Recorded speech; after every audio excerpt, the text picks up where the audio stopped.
এখন আমি কই যাব শক্তি বন্ধ হইল না বাংলাদেশের কোথাও কি গেলে বিরিয়ানি পাবো না আমার কত বুঝাইছি বাড়াবাড়ি কইল না কোনো কথা না শুনে শেষ পর্যন্ত বলাইলে এখন আমার ভালো শেষ শক্তি বছর শেষ বিরিয়ানি আমি কই পাবো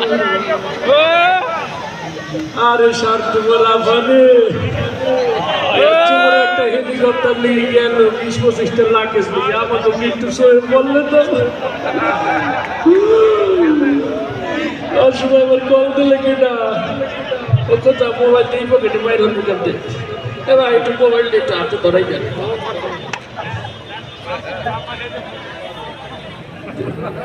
মাটি একদম মোবাইলটা দিয়ে এলাম নাকি না ওই ফোন ধরা যাইবে না ও ভারতের নাম্বার ওই ফোন ধরা যাইবে না ওই ফোনে আপা কল দিয়েছে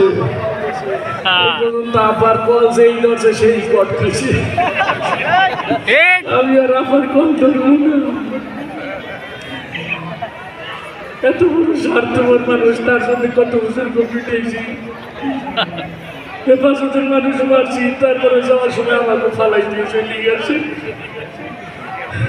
ভাবলাম আপা যেহেতু নিজে নিজে চলে গেছে আমি একটু নিজে নিজে টেরাই করি গাপ তুলি যাইয়ে দেখি ও খোদা পাতি নেতা যে হেঁটে পাই সে হেঁটে বেড়ে কট খাওয়াই দে আমি ভাবলাম যে বাসে যাওয়া যাইবে না প্রাইভেট ভাবে যাইতে হবে এক টেরা কালারে করলাম মিয়া ভাই আপনি কোন দিক যাবেন আমি বেনাপুর দিয়ে ভারত যাবো আমি বললাম আমার একটু বর্ডারটা পার করে দিতে দাঁতি আছে না আমি বললাম মিয়া ভাই আপনার 10,000 টাকা হাতে বলি একটু দেন আমার যশোর পর্যন্ত আমাকে দিলে আমার এটা গরু কিরা 10,000 টাকা হাতে নেই ওই পিছনে গরুর সাথে যাইতে ভিতরে জায়গাটা বাসায় কেটে থাকবো বললাম আরে খোদা আমি একজন নেতা আমি যাবো গরুর সাথে ওনার কাছে টাকা দিয়ে যায় তারপরে জান বাঁচানো খরচ 10,000 টাকা দিয়ে পিছনে যাই উঠলাম গরু না তো ছাগল ঠিক আছে সব দিয়ে পাঠা বড় বড় পাঠা খারাই এসেছি রাখি হ্যাঁ বলেন তাই এখন একটা যে বসলাম ও খুদা বইসে শান্তি নাই এবার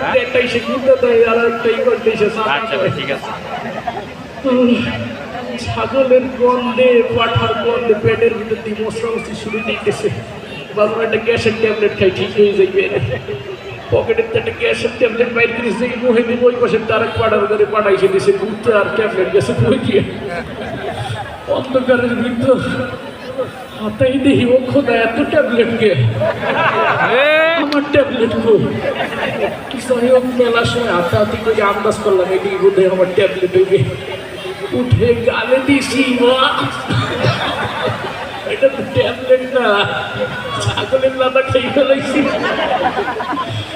আমার মতো একটা নেতা রাইট করে হোটেলে কত ভেড়ি পানি খাইছি আর ছাগলের লাদা খাওয়া লাগে মেলা কষ্টে এইভাবে গেলাম যশোর পর্যন্ত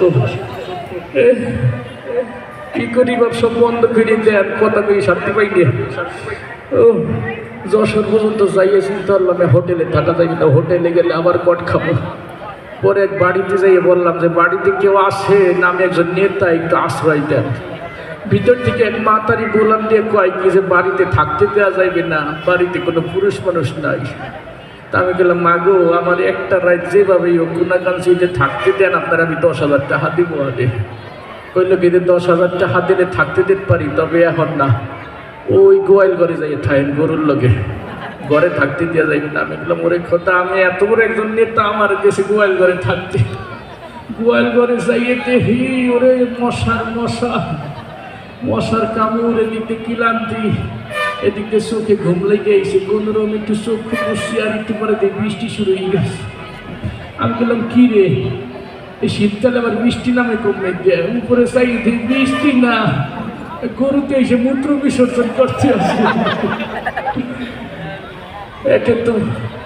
একে তো মরা তার উপর খাড়ার গাও একটু পরে আবার ওই বাড়ি পড়ছে ডাহাইতে ওই মহিলার রামদাও ধরে কয়েক যে মাতারি যা আছে সব দিয়ে দেন এলে কোপ দিয়ে কাল্লা ফাটাই দেবে বদমাস মাতারি কয় কি যে মিয়া ভাই আমার দ্বারে কিছু নাই আমার স্বামী একজন নেশাখোর টাকা পয়সা তেমন কিছু নাই, ওই নেশা কই দিয়ে 10,000 টাকা লইয়ে দিয়ে গোয়াল বাড়ি শুয়ে রয়েছে, ওর কাছে যান, ওর কাছে আসে। আমি বললাম আরে মাতারি, আমার আপার কত বড় হিটলার, তুই দেই তার সে বড় রাজনীতিবিদ। ডাহাইতে এসে আমার পিটান শুরু করে দিছি একশো। আমি বললাম ভাই আমি কেউ না, আমি একজন নেতা। ডাকাত কয় কি গাঁজা গঞ্জা খাইলে সবাই নিজের নেতা মনে হবে। আমার কোনো কথা বিশ্বাস করলো না, ডাহাইতের কত পাও জড়িয়ে ধরলাম। অধিক ওই মহিলা কয় কি দেখে দুর্বা যা চাই দিয়ে দাও, যান বাঁচানো খরচ, টাকা পয়সা পরেও বাবা, এখন পকেটে যা আছে দিয়ে দাও। আমি কই আরে মা তুই আমার কি হলি? আমি বুঝি তোর স্বামী না, আমি তো তোর বাড়ি আশ্রয় নিতে আইছি। ডাহাইতে আমার পেট বাসাই এটা লাত্তি দিয়ে কয় কত গাঞ্জা খাওয়া খাইছে বউরে, এখন মা খুঁয়ে বলো। ওর তো পিটন ফুটন খাইয়ে চলে গেলাম যশোর 8 দিন হাসপাতালে। যাইয়ে দেখি এগুলো ঘুরতে আছে, তারে যাই বললাম মিয়া ভাই আমার একটু বাঁচান, আমি পিটন খেয়ে আইছি, ডাকাইতের মায়ের খাইছি। কয় কিন্তু আপনি কেডা? আমি বললাম আমি একজন নেতা, এই বিগত সরকারের আমলে নেতা ছিলাম। কয় কিন্তু আপনারই তো খুঁজতে আছি, তাড়াতাড়ি বেঁধে আসেন। আমি ভাবলাম যে যাক এতক্ষণ পরে একজন সাহায্যকারী পাইছি। তার লগে ভিতরে যাওয়ার পর সাদা কাগজে বন সই লইছে। বন শৈলে একাই যদি এইবার এখানে শুয়ে পড়েন, আপনাকে ইঞ্জেকশন দেওয়া হবে। আমি গেলাম খোদা কিসের ইঞ্জেকশন? কয় দিলেই টের পাবেন। ইঞ্জেকশন দেওয়ার পর অজ্ঞান হয়ে গেছি। জ্ঞান ফিরে দেখি আমার এক চোখে ঘোলা দেখি, আর এক চোখে দেখি দেয়। আমি গেলাম খোদা চোখ কি হইলে আমার? এদিক দিয়ে পাশে এসে নার্স কয় কংগ্রেচুলেশন, অপারেশন সাকসেসফুল। আমি কই খোদা কিসের অপারেশন? আমার তো কিছু হয় নাই। কয় কিন্তু আপনি বৈষম্য বিরোধী ছাত্র আন্দোলনে আহত একজন ছাত্রকে চক্ষু দান করছেন। আমি গেলাম যে ছাত্রকে পিটাইলাম সারা জীবন, ওকে আবার আমি চক্ষু দান করলাম কোন সময়? কই যে খাতায় সই করে দিয়েছেন। আমি কত বড় রাজনীতিবিদকে পাল্লাই করছি, এতদিন আমরা হচ্ছি রাজনীতি, দিয়ে আমার উল্টে রাজনীতি শিয়াইতে আছে। আমি বললাম আল্লাহ গো আমার উঠেই লইয়ে যাও।